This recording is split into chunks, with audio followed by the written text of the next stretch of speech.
ഒരാളുടെ ഭാര്യ മരിച്ച അയാളെ വിഭാര്യൻ എന്നാ വിളിക്കുക. അതുപോലെ ഭർത്താവ് മരിച്ച സ്ത്രീയെ വിധവാങ്ങും.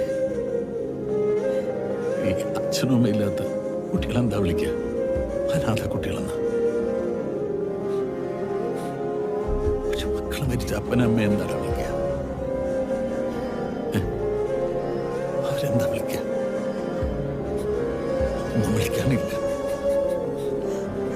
ഇത്ര ഗതികെട്ടൊരു ഈ ലോകത്തില്ലടാ. അവരെ പിന്നെന്താ വിളിക്കുക?